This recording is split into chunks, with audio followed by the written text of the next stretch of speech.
Hey everybody, welcome to the 11th episode of the Stellaris Mod Spotlight series. Don't worry, it's just me in this episode. I realized the one I released yesterday, the robot voice got a little bit annoying. I totally understand that. I was getting a little annoyed by it when I was putting the video together, but I figured I'd go ahead and release it, and then the next day release a video that's just me. You know, part of why I do this channel on YouTube is so that I can experiment and learn how to use different programs like Photoshop or Premiere, and just kind of teach myself about certain things.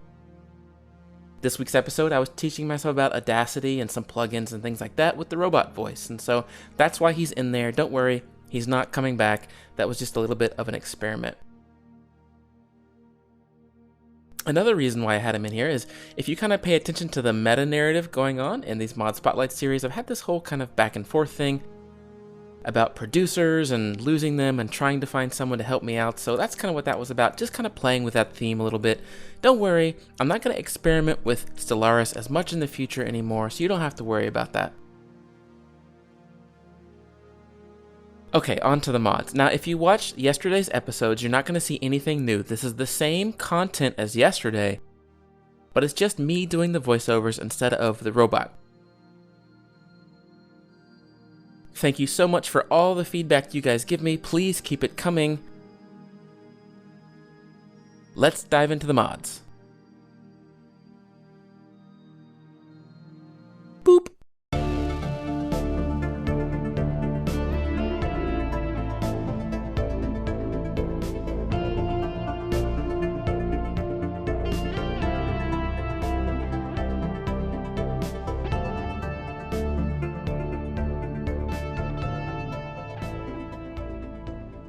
First mod this week refactors a bunch of the ethos and government types, as well as adding some new ones. They fill in some gaps that I feel are kind of missing, and in other cases it takes one ethos and splits them into two. Let's take a look at each one really quickly. So collectivism was renamed to authoritarian, and individualism was changed to libertarian. Their effects were also tweaked slightly, but they still kind of have the same feel to them. 4 new ethos have been added to the list: socialist, capitalist, ecological, and industrial.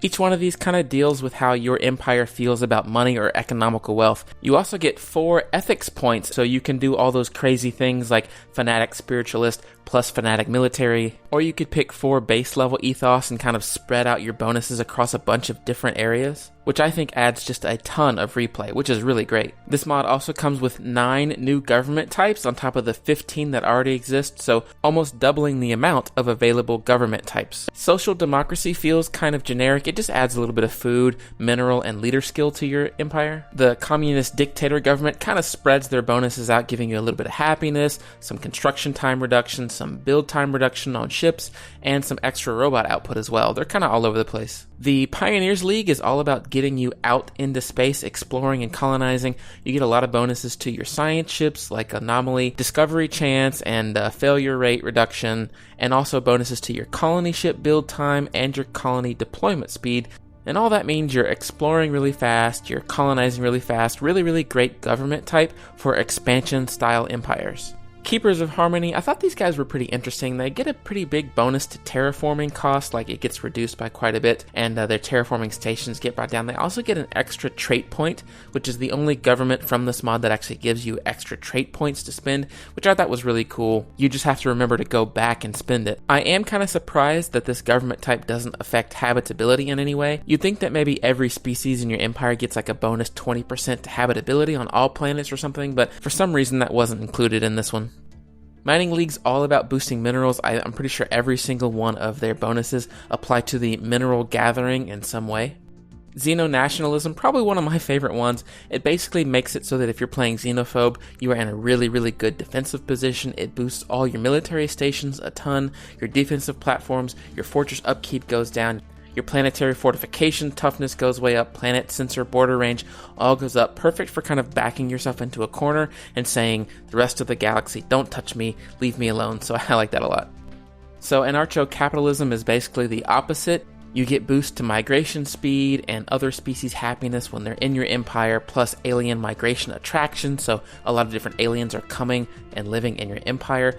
It boosts your sector limits. You can have more sectors, but you have fewer core systems. Basically, all this means that you're going to have a lot of different Xenos living in your empire, but you can't really control them very well. They're all going to be doing their own thing. Planetary dominions, it seems like it's all about combat, your naval capacity, 20% boost, which is huge. Army rank goes up, your governor skill goes up, recruitment costs going down. I know there's a bunch of little bonuses here, but I think the 20% naval capacity is by far the best bonus in this government type. Thought police state, this is kind of your standard dystopian future. The government is controlling how you think. Your happiness gets a boost just by default. No ethics divergence or reduced ethics divergence. Wartime happiness is increased. Peacetime happiness is increased. There's a permanent army morale boost there. And there's also a boost to the psionics research speed, which is kind of funny. All in all, there's a lot of really fun flavor in this government type. I think I forgot to mention in yesterday's video, but a lot of the existing governments have been changed as well. So things like the plutocratic oligarchy have been changed to the corporate dictatorship and had some of their bonuses moved around. So make sure you check out each one of the existing ones as well. This mod also adds some unique buildings depending on your government type, which if you remember require very specific ethos combinations. There's a bunch. I think there's actually one specific building for each new ethos and government combination. So there's a whole lot. Go take a look at them in-game. There's too many to go over here. For the most part though, the buildings that I saw mostly just gave you extra bonuses to things you could already get on the planet. You just get more of them. The next mod is actually 2 mods, but they're by the same author and they basically do the same thing. They're just slightly different in how they do them. I'll cover them both real quickly. So these mods add an extra layer or a higher tier to your food, mineral, and energy credit resource buildings. Once you get these buildings to level 5, you can actually upgrade them again to unlock the Fallen Empire level building. The power plant can be upgraded into the Dark Matter power plant. The hydroponic farm can be upgraded to the Agri Processing Complex, and the mining networks can be upgraded into the Autonomous Fabricators. Each upgrade is going to cost you quite a bit of minerals, energy credits, and influence. The plus side is that you get a lot of resources for these buildings. Each one of these buildings you build also gives you 0.1 influence per month, I think just because it's supposed to represent, how important your empire is, being able to build these structures.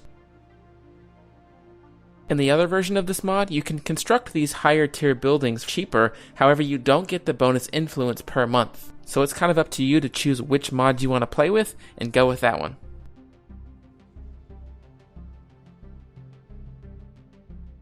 Next up is a mod called Megastructures. Believe it or not, it lets you build megastructures. They're not megastructures in that they take up more space on tiles or anything like that, but they are very large projects that take a lot of resources but also provide a lot of benefits. First thing you have to do for this mod is research a new technology. This technology will display a new strategic resource called super tensile solids. Each megastructure uses these super tensile solids for their construction, so you want to make sure you have plenty of them available. During my limited testing, I only found a few systems with this strategic resource, so you may have to attack some enemies if you want to claim more than just 1 or 2. Alright, let's talk about the surface-based megastructures first. There's the space elevator, which basically gives you a giant increase to mineral, food, and energy output on the planet. You also have 3 different bureaus you can unlock, one for each type of research. Each one produces 3 research of a specific type and also further boosts a specific type of research within that overall branch. The next way you can use super tensile solids is to find an asteroid accretion somewhere in the galaxy. By building a terraforming station on this asteroid accretion, it can be terraformed into a giant ring with 25 tiles that you can colonize and live on. Building this habitat takes a long time. I think it takes a full 10 years to build. But once it's done, you have 25 tiles of 100% habitability space to colonize and live on. Like a ring world, none of the tiles will have any natural resources, which means you get to custom tailor the planet to suit your needs.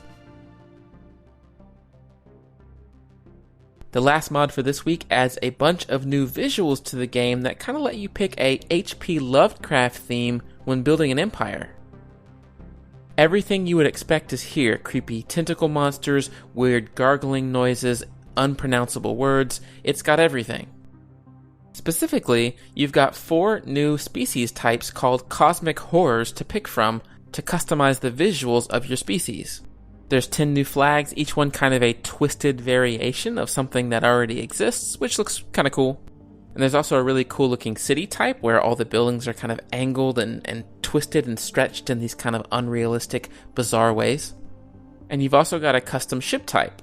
These ships are really, really great looking. Each one looks really slimy, kind of has this living motion to it as it flies around and it sits idle in space. They also make these kind of gurgling, gross noises that you might think of like some giant sea creature makes. I think it works really well for the theme here, but I did notice it kind of got annoying after a little while. But thankfully, if you're not looking at the ships, you don't really notice it that much. There's unique visuals for each of the combat ships, but also unique visuals for the spaceport, colony ship, construction ship, and science ship.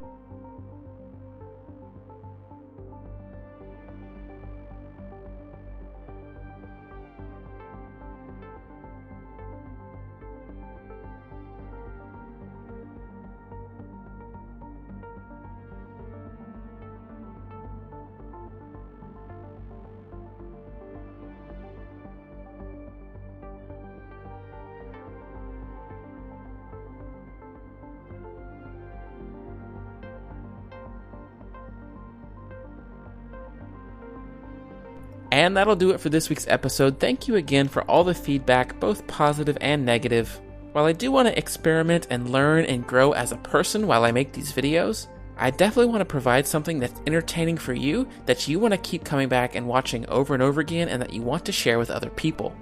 As always, if you had a good time, please consider hitting that like button down to the bottom right there, or that sub button down to the bottom left there. And if you have a great mod that you want me to cover on this series, please post a comment and let me know about it, and I'll check it out. Thank you guys so much for joining me, and I will see you next time.